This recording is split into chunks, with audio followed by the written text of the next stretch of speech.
primeiro-ministro Keirela Sanana Guzmão, o suba professor Sira, labele lá com esperança e a teste bolsa candidatura niang.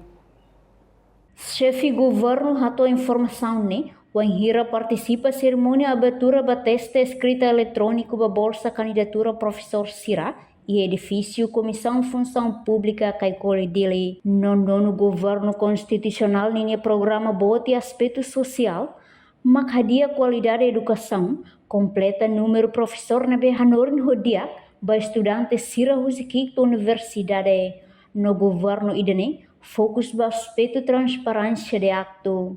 No governo constitucional de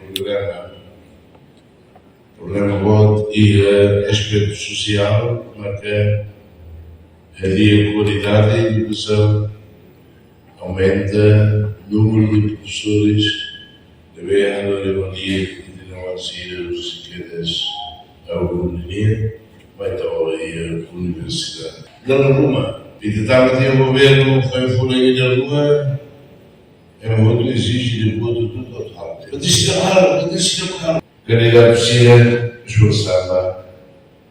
Dali lá com a esperança que até pela língua agora querem, de lá e ó. No Subá, começou assim também agora, e eu no regime vacinei para a Casa de Família.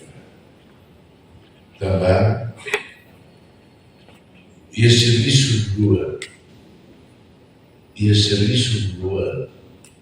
Estado, nosso serviço, Fatina E cusliu líder carismático né, husuba professores candidatura Sira, atau esforço na fatinha teste eletrônico idane, no labele lá com esperança, o Enhira laliu teste, mas bem ne hanesang atau prepara dia cliutang, ba oportunidade tu irmai. Reportagem Efifanya de Carvalho, televisão Timor Post.